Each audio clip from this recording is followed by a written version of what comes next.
가르디올라 기자회견에서 언급을 했어요. 케빈은 공간적으로 봤을 때 조금 더 자율성이 부여된다고. 너가 있었을 때 효율적이라고 되는 공간에 가도 된다. 이제 자율성이 거기서 주어지는 한테. 그러니까 가르디올라가 그렇게 얘기를 한 거잖아요. 이거 펩 전술 하에서는 굉장히 크게 자유도를 준 거 아닌가요? 그렇죠. 쉽지 않은 일이죠. 그리고 그 이유를 얘기해요. 여기까지 왔을 때 케빈이 하는 거는 전술이 아니라 탤런트라고. 재능.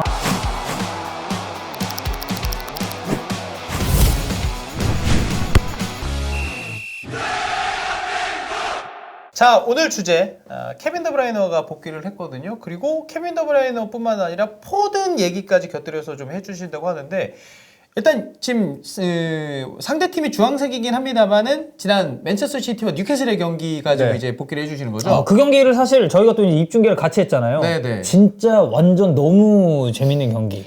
덕배 미쳤어 그냥. 근데 뉴캐슬도 진짜 역습으로 되게 효율적인 거 잘했었고. 맞아요. 그래서 네. 아마 지금 저희 방송 보시는 분들도 그 맨시티 뉴캐슬 경기 진짜 재밌게 보신 분들이 많지 않을까 싶습니다. 말씀해주신 것처럼 이제 데브라이너 복귀했고 그다음에 포든 이제 로드리까지 좀 3명 중심적으로 좀 얘기를 해보려고 하는데요. 네. 근데 이제 전반적으로 경기 상황을 좀 얘기를 하면서 이제 그 선수들의 기능적인 부분, 역할 같은 걸 좀 얘기를 해보도록 하겠습니다. 그래서 경기 시작했을 때부터로 이제 보게 되면은 저는 제일 인상적이었던 게 뭐냐면은 시티가 골킥할 때 시티가 골킥을 하는 방식 그리고 골킥을 하는 방식이 뉴캐슬이 이렇게 수비를 했기 때문에 시티가 어떻게 공격하는지 좀 이거였거든요. 예. 보통 우리가 아는 골킥에서 이제 뭐 대형은 뭐 이렇잖아요. 센터백 이제 보통 골레어리어까지 와서 벌리고 골키퍼 공 가지고 있으면은 이제 뭐 전방 있고 뭐 압박하러 오는 팀 예를 들어서 뉴캐슬은 4-3-3이니까 보통은 뭐 우리가 아는 구조는 이 정도죠. 그래서 최전방에서는 골킥하는 팀에 대해서 센터백 2명이 여기서 2대1로 수적 우위 확보하고 그다음에 측면의 경우에는 1대1로 풀백이 이제 윙에 대해서 붙어 있고 나머지의 경우에는 센터백에 대해서는 센터백 둘 중 하나에 대해서는 수적 우위 주거나 아니면은 공이 나갔을 때 라인이 와서 방향 맞고 그러면서 이제 이쪽 공간에서 이렇게 이런 식으로 수비를 하는 형태가 굉장히 잦은데 이날 경기는 이런 우리가 아는 기존 틀을 완전히 벗어나는 형태가 나왔거든요. 일단은 왼쪽 센터백이었던 아케가 골에어리어에 남아있는 게 아니고 위로 가요. 미드필더처럼 위로 가고 그리고 이제 로드리가 여기 있는 거죠. 로드리 있고 베르나르도 있고 그리고 이제 코바시치가 있는 거고 그래서 이제 에데르송이었다가 오르테가로 바뀌겠는데 골키퍼 있고 이제 오른쪽 센터백이었던 후벤 디아스 있는 거죠. 여기 둘 있는데 그러면은 골에어리 일단 둘이에요. 시티가 이런 식으로 골킥을 전개했던 게 골킥 룰이 페널티 박스 안에 들어가서 받을 수 있게 되고 처음으로 시티가 공식 경기했을 때 커뮤니티 실드 리버풀이랑 했을 때거든요. 이렇게 왜 하냐면은 리버풀의 경우에도 전방 압박할 때 보통은 이제 3명이 와요. 3명이 오다 보니까 여기서 굳이 이렇게 하는 이유는 뭐냐면은 3명이기 때문에 이 셋의 사이에 이 갭, 인터벌이 2개가 생기잖아요. 그러니까 굳이 셋을 둘 필요 없고 둘만 두고 한 명은 다음 라인 등 뒤에 있는 수적 우위, 위치적 우위를 만들어서 이 사이를 공략하기 위해서 이렇게 스트럭처를 바꾸는 거죠. 구조 자체를. 근데 이제 뉴캐슬 상대로 이게 나왔는데 근데 저는 솔직히 여기서 약간 엽기적이었던 게 뭐냐면은 보통은 여기서 이렇게 하면 리버풀의 경우에도 실질적으로 운동장에 대해서 배치를 봤을 때 이 정도예요. 리버풀의 경우에 이제 박스 모서리보다 조금 안쪽에 있고 그다음에 옛날로 치면 뭐 피르미누 있고 마네 있고 이제 살라 있는 거죠. 그쵸. 근데 뉴캐슬은 어떻게 수비를 했냐면은 이렇게 서 있어요. 이렇게. 아예 그 공간 자체를 막아버리겠다. 그냥 너 측면으로 네. 가라 이런 건가요 그러면? 네, 이거는 이제 솔직히 약간 닭이 먼저냐 알이 먼저냐 제 입장에서는 예. 이게 얘네가 이렇게 할 거를 뉴캐슬이 이렇게 할 걸 예상을 하고 시티가 이렇게 한 건지 아니면은 시티가 이렇게 할 걸 예상을 하고 뉴캐슬이 이렇게 한 건지 사실 잘 모르겠어요. 뭔가 선된지 잘 모르겠는데 어쨌든간 둘이 있으니까 이게 이렇게 쓰더라고요. 그러니까 이거는 사실 근데 명확하게 뭐라고 얘기를 못 하겠네. 네, 진짜 모르겠어요. 모르겠고 그리고 이제 약간 이제 엽기적일 수도 있는 게 뭐냐면 여기서 땡기고 이렇게 쓰더라고요. 그러니까 여기서 트리피어가 있으면은 오른쪽 풀백인 트리피어가 코바시치한테 가고 센터백이랑 이제 센터백 2명 이제 쉐어랑 그 다음에 보트만이랑 그리고 왼쪽에 또 덴번의 경우는 1대1로 최후방에서도 수적 우위 없이 1대1로 막아버리고 이 형태에서 그래서 이렇게 하는 것 자체가 좀 엽기적이죠. 왜냐면 중앙을 미드필더가 3명인데 이거를 좁혀놓는 게 아니고 윙처럼 벌려놔서 세워놓고 여기서 이제 1대1로 맞겠다는 거니까. 그러니까 지금 보면은 다 원온원이잖아요. 이렇게 이렇게 여기 네. 붙고 저기 붙고 네. 후방도 다 네. 3명을 이렇게 묶어버리니까. 네. 원원원으로 하는 경우는 꽤 이제 있거든요. 그리고 특히 분데스리가나 리그안 같은 경우 이번 시즌 굉장히 많아요. 프리미어 리그에서는 대표적인 게 브라이튼이 이제 특히 원원원으로 많이 수비를 하는데, 근데 이거는 이 일선 구조부터 해서 이 형태는 저는 솔직히 기본 형태가 4-3-3인데 이렇게 하는 것 자체가 약간 엽기적이에요, 제 입장에서는. 근데 이렇게 어쨌든 뉴캐슬이 하더라고요. 이렇게 하는데 여기서 근데 또 이제 재밌는 거는 뭐냐면은 시티가 선택했던 거를 보게 되면 처음에는 짧은 패스로 나갔거든요. 네. 근데 그 다음부터는 길게 나가는데 이렇게 딱 봤을 때 수적 우위를 만들 수 있는 공간이 어디라고 보세요? 지금 봤을 때 롱패스를 할 때 가까운 옵션은 못 쓰니까 가까운 옵션 못 쓰면은 그 다음 라인부터 공이 나갈 수 있다고 생각을 하면 어디가 제일 쉽게 수적 우위가 나올 것 같아요? 그럼 측면으로 가는 게 낫지 않을까요? 아니면 롱패스 때려 넣어서 이쪽으로 모이게. 아예 중앙 쪽? 이건 조금 뭐 좀 다를 수도 있어요. 각자 생각하는 의견인데 제 생각에는 가장 쉽게 수적 우위가 나올 수 있는 공간은 어디였냐면은 여기서 베르나르도가 여기 있으면은 여기서 일로 가고 여기에요. 로드리가 와서 2대1이거든요. 실제로 그리고 이게 경기에 한번 나오긴 했어요. 3명 그냥 가둬두고. 네, 왜냐면 제 표현은 스킵 라인이라거든요. 예. 그냥 가까운 패스 라인을 건너 뛰어버리는 거예요. 패스를 하고 그럼 로드리가 여기서 구속하는 선수가 아무도 없잖아요. 그렇죠.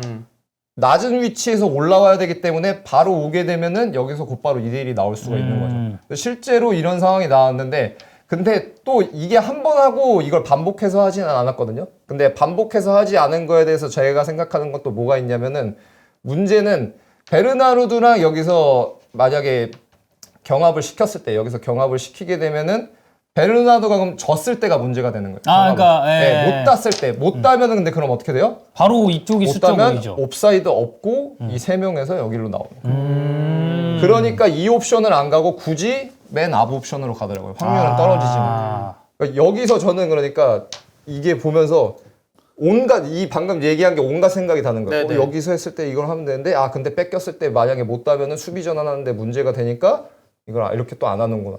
그럼 또 여기서 나갔을 땐 좀 더 불리하지만 근데 어쩔 수 없이 이게 강제가 되는 거죠. 야, 너 못해. 야, 일로 해봐. 했을 때 너 니네 공 못 따면 어떡할래? 우리한테 세 명한테 역습 당할래? 이게 건 거죠, 그러니까. 그러니까 되게 과감하게 한 거네요, 에디아가. 이게 일단은 1차적으로 저는 이게 굉장히 재밌었어요. 경기 초반에 뭐 에데르송 물론 부상돼서 나갔지만 이 상황 자체가 오면서 하는 거가 되게 좀 솔직히 신박했고 그리고 여기서 이제 로드리 같은 경우가 보게 되면은 한 번에 길게 나갈 때 여기로 한 번 나갔고 그 다음부터는 길게 나갔거든요.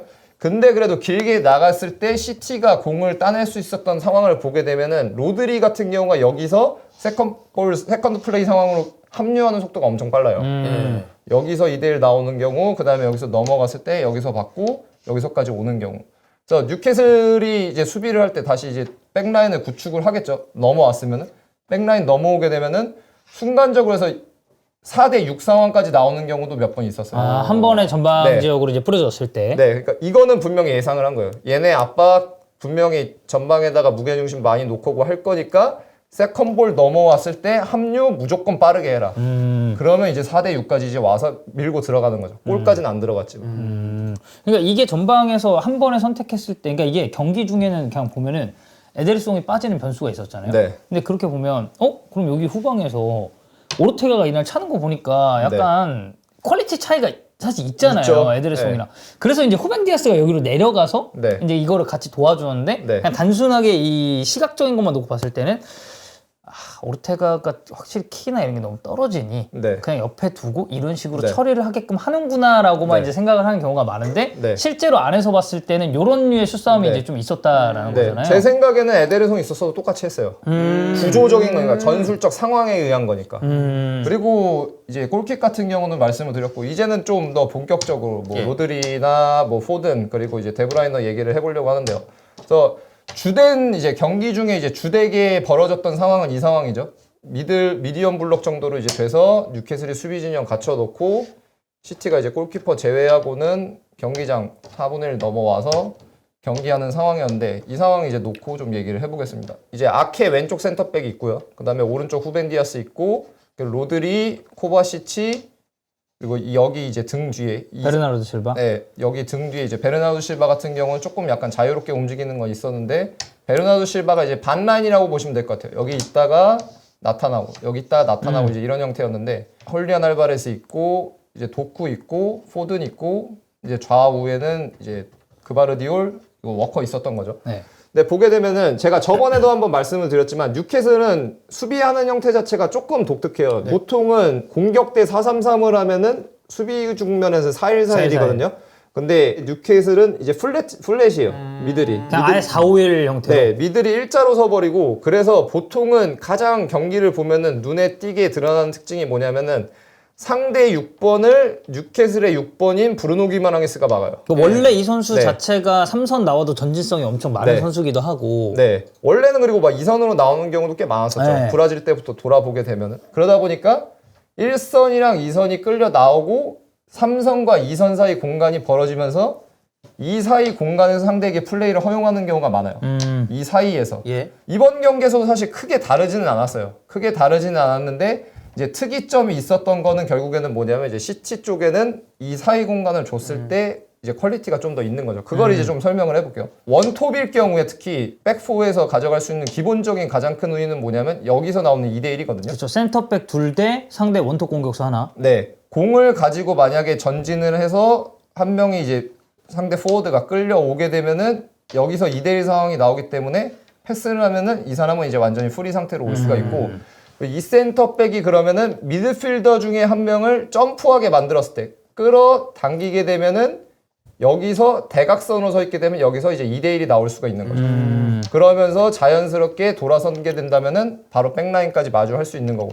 근데 이날 경기를 보게 되면은 센터백이 물론 제가 방금 말씀드린 것처럼 여기서 넘어가는 경우도 있었는데 이날의 경우에는 조금 더 많이 나왔던 상황이 뭐냐면은 뭐 베르나르도 실바 있고 그 다음에 로드리 있고 코바시치가 있어서 이 셋 중에 하나한테 대각선으로 공을 보내서 여기서 예를 들어서 베르나르도 실바면은 왼발로 여기서 대각선으로 앞을 보고 플레이하는 경우가 많았어요. 왜냐면은 방금 했던 것처럼 한쪽 갔을 때 전진을 하게 되면 여기서 발생하는 문제는 뭐예요?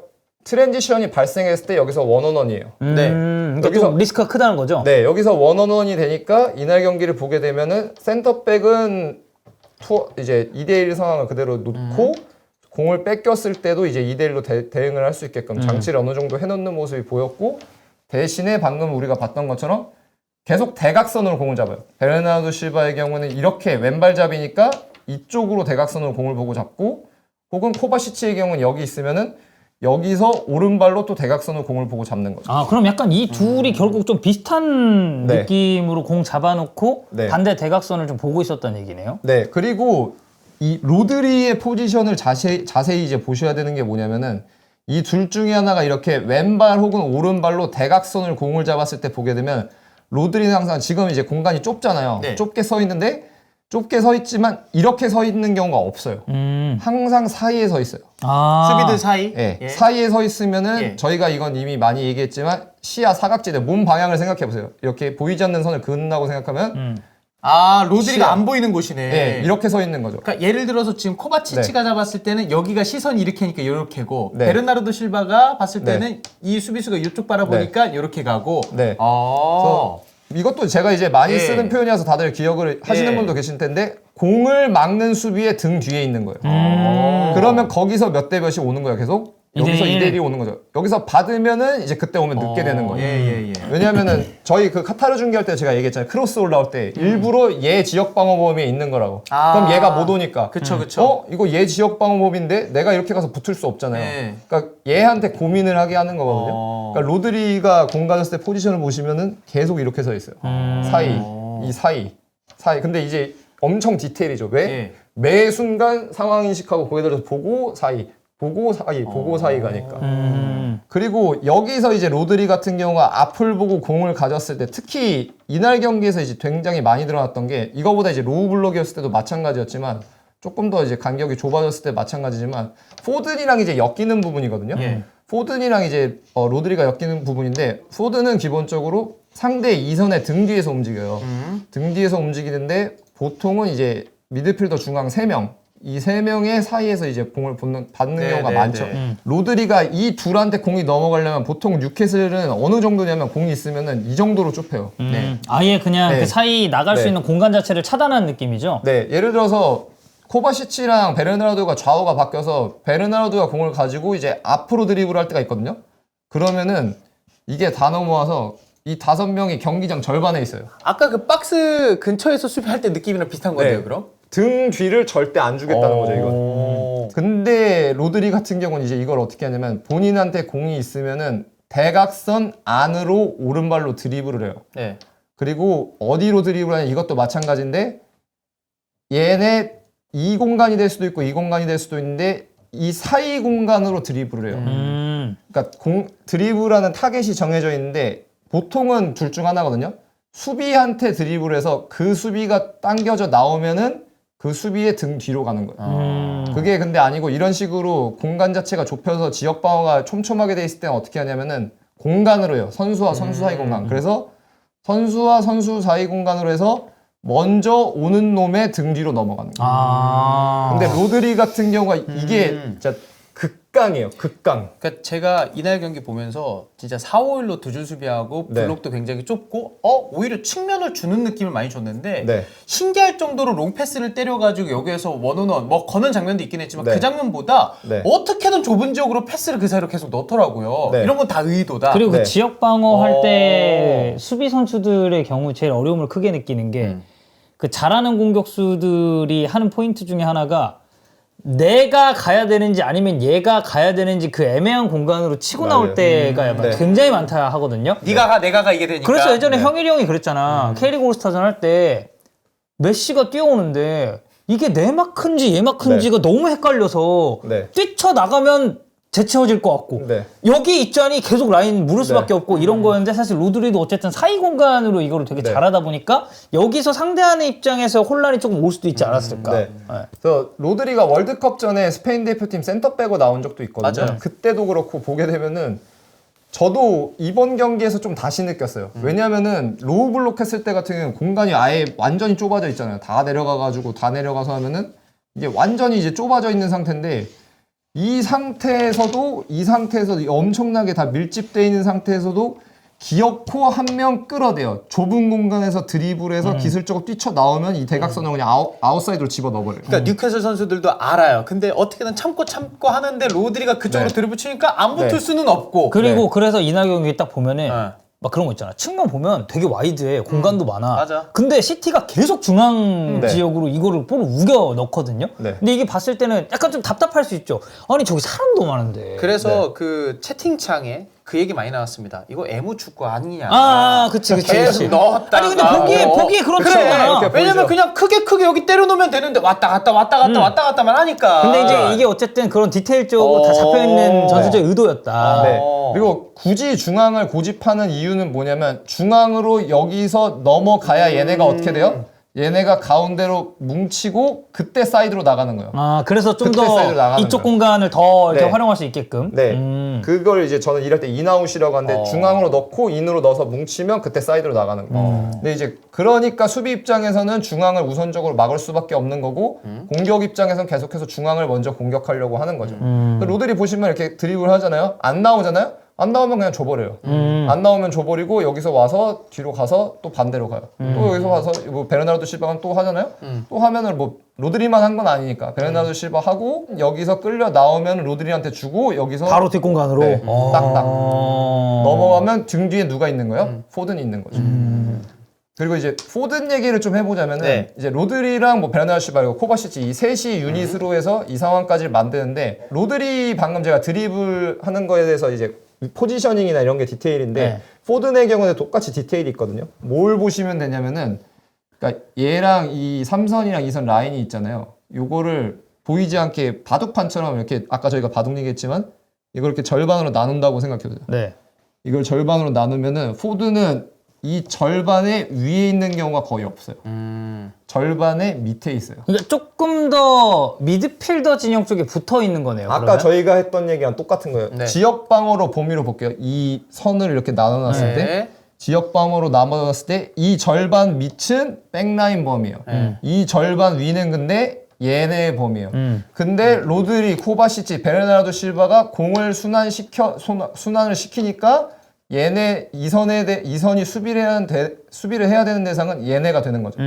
앞이 되고 등 뒤가 안 되는 거예요. 그럼 등 뒤를 누가 막을 거냐? 그럼 점프해서 막아내는데 근데 문제는 뭐냐면 얘가 얘네 지역 방어 범위 있네? 내 지역 방어 범위가 아니고 뛰쳐나갈 수가 없는 거죠. 아, 그러니까 센터백 입장에서도 결국 네. 포지셔닝을 뒤쪽으로 잡을 수밖에 없는 네. 거고. 그리고 뭐 추가적으로는 알바레스, 도쿠 같은 선수가 이 사이에 있으니까 네. 못 나가게 묶어놓는 것도 있고 포드는 그러니까 항상 이 경계를 넘나들어요. 물론 위에 있는 경우도 있긴 하는데 대부분의 경우에서 보면은 요 절반 밑 언저리에 있어요. 그럼 못 나와요. 이게 약간 그거네요. 코바치치는 아까 베르나르도 실바 얘기했을 때 이 선수와 이 선수의 지역 방어 공간에 대해서 얘기했잖아요. 네. 이거는 내 앞에 있는 수비수들에 대한 네. 공간에 대한 지역 방어고 네. 근데 여기는 여기 와 있을 때 뒤에 있는 범위에서도 이 선수가 마크를 해야 되는 네. 그 지역에서의 네. 방어를 만들기 때문에 네. 앞뒤를 다 신경 쓰게 되는 네. 좌우도 다 신경 쓰게 되는 그 경우의 수를 만드는 거죠. 네. 개미지옥인 아. 거죠. 로드리, 코바시치, 베르나도가 딱딱딱딱딱 하면서 야 앞으로 하면은 그때 바로 등 뒤에 누가 있는 거야? 포든이 있는 거죠. 그리고 포든은 기술적으로 엄청나게 완전 윗단계이기 때문에 네. 문제는 항상 그거잖아요. 여기서 돌아서는 동작이 뭐 0.1초 단위로 조금만 늦어도 얘가 와요. 공간이 좁기 때문에 이제 거리 자체가 좁기 때문에. 근데 포드는 뭐예요? 돌아서고 그 다음 터치 자체가 엄청 빠르죠. 기술적으로 우위에 있으니까. 이미 따라 붙기 이전에 네. 포드는 앞쪽으로 이동을 한다는 얘기니까. 네네. 그러고 이제 이 상황까지 오게 되면은 지금 보시는 것처럼 백포에 대해서 최소한 5대 4. 5대 4가 오는 거죠. 하, 근데 진짜 이렇게 장코치님 얘기 듣잖아요. 그 저도 이날 맨시티 경기 보면서 아 너무 좁은 지역에만 집중한다. 네. 예전에 그 뮌헨 때도 그렇고 아 경기력은 나쁘지 않은 것 같은데 골 못 넣으니까 아 이거 진짜 옛날 그 애무축구 요 느낌 많이 난다라는 생각을 했는데 계속 의도적으로 그거를 했다라는 거잖아요. 이게 물론 감독마다 좀 아이디어 네. 차이는 있을 수 있겠어요. 누구는 이게 베스트고 누구는 이게 베스트고지만 어쨌든 과르디올라는 우리 선수단의 특성을 감안했을 때 이 접근 방식이 베스트라고 생각을 한 거고 그거를 90분 내내 똑같이 네. 시도를 한 거죠. 그럼 여기에서 이제 덕배가 교체로 들어오면서 완전히 판이 바뀌잖아요. 네. 요거에 대해서도 한번 설명을 해주시죠. 데브라이너는 경기 끝나고 가르디올라 기자회견에서 언급을 했어요. 꽤 길게 했거든요. 한 3분의 1 정도 퍼센테이지 두고 이제 얘기를 했는데 저도 오면서 봤는데 한번 다시 봤거든요. 가르디올라 표현으로 재밌는 게 뭐냐면 이제 뭐라고 하냐면 이렇게 얘기해요. 이제 데브라이너 질문을 막 기자들이 네네네. 많이 할 수밖에 뭐 사실 없었으니까. 그날 경기는 안 할 수가 없는. 네, 뭐 MOM이잖아요. 그거였고. 경기 뛴 네. 시간도 적은데. 근데 뭐 부상 복귀에서 뭐 출장 시간 뭐 이런 거부터 얘기했는데 경기 관련해서 제일 했던 인상 깊은 경우는 뭐냐면은 얘기는 뭐였냐면 아 솔직히 말해서 케빈 있으나 없으나 우리가 하는 방식에 큰 차이는 없다. 우리가 가는 거는 똑같다. 근데 차이가 있다면은 케빈은 공간적으로 봤을 때 조금 더 자율성이 부여된다고. 그러니까 너가 봤을 때 그러니까 이거 쓰거든요. 그러니까 냄새 맡는다고. 골 냄새가 나는 공간에서 조금 더 너가 있었을 때 효율적이라고 되는 공간에 가도 된다. 이제 자율성이 거기서 주어진다. 대신에 얘가 여기 있으면은 뭐 얘는 일로 가고 얘는 일로 가고 일로 가는 거죠. 근데 그러니까 과르디올라가 그렇게 얘기를 한 거잖아요. 케빈 데브라이는 조금 더 자율성이 부여가 네. 되고 본인의 그 골 냄새 관련한 네. 코멘트. 이거 펩 전술 하에서는 굉장히 크게 자유도를 준 거 아닌가요? 그렇죠. 쉽지 않은 일이죠. 거의 말도 안 되는 수준의 자유도라고 저는 보거든요. 네. 왜냐면 이 사람은 너 여기까지만 가. 근데 네. 이렇게 넣으면 사실 지랄하는 감독이잖아요. 네. 근데 그런 사람이 케빈 데브라이너한테 그 정도 자율성을 부여했다는 건 그만큼 이 선수의 그런 본능이나 이런 거를 좀 신뢰를 하기 때문이 네. 아닌가. 그리고 그 이유를 얘기해요. 기자들한테 가이스 한 다음에 여기까지 오면은 케빈은 여기까지 왔을 때 케빈이 하는 거는 전술이 아니라고 탤런트라고. 재능. 네, 탤런트라고 해서 아까 했던 얘기 이어서 하자면은 상황 만드는 거는 우리가 만드는 거고 근데 우리 접근 방식 솔직히 말해서 케빈이 있으나 없으나 우리가 하는 게 달라지진 않는다. 근데 차이는 뭐냐? 경기를 이기기 위해서는 케빈이 필요하다. 왜? 케빈은 탤런트기 때문에. 와. 이거 약간 탤런트기 때문에. 메시 이후로 이 정도 극찬 좀 오랜만에 펩이 하는 거 아닌가요? 그쵸, 드물죠. 이제 경기 상황으로 그래서 데브라이너가 들어가서 이제 유효한 장면, 득점과 관련해서 결국은 차이를 만들었던 게 뭐냐면은 여기가 이제 워커였잖아요. 네. 전반은. 근데 워커 빼버리고 포든이 일로 갔고 그리고 이제 데브라이너가 기본적으로는 포든이 했던 것처럼 이 등 뒤에 받은 건데 포든이랑 결국에는 차이가 뭐냐? 포든 기술적으로 되게 좋은 선수죠. 근데 결국에는 축구가 골을 넣어야 되니까 골을 넣는 데서 포든은 골을 못 넣는 거죠. 여기서 돌아서는 것까지 좋아요. 백라인 직면하는 것까지 좋아요. 근데 물론 뉴캐슬 수비도 굉장히 좋았던 게 뭐냐면 뉴캐슬은 페널티 박스 라인 전까진 절대 4명 중에 1명도 안 뛰쳐나와요. 절대 안 뛰쳐나와요. 그리고 공이 넘어오잖아요. 넘어오는 순간 한 발, 두 발 물러요.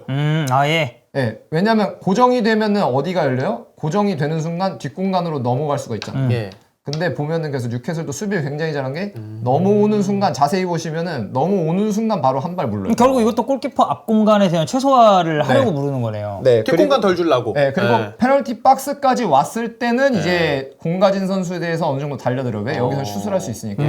근데 포든은 그 상황에서 골을 못 맞는 거죠. 근데 데브라이는 뭐예요? 들어가자마자 포든이 사이드로 빠지고 똑같은 상황이에요. 똑같아요. 다를 거 하나도 없어요. 로드리가 여기서 넘겨줬을 거예요. 아마 제 기억으로는. 네. 로드리가 넘겨주고 똑같이 2선의 지역 방어 범위에서 받고 돌아섰는데 나오지도 않았어요. 심지어. 안 나왔어요. 근데 여기 훌리안이 있다가 훌리안이 여기서 일로 빠지고 여기로 왔는데 안 뛰쳐나왔어요. 안 뛰쳐나왔는데 그냥 여기서 뭐예요? 오른발로 스텝 바꿔서 때리잖아요. 그냥.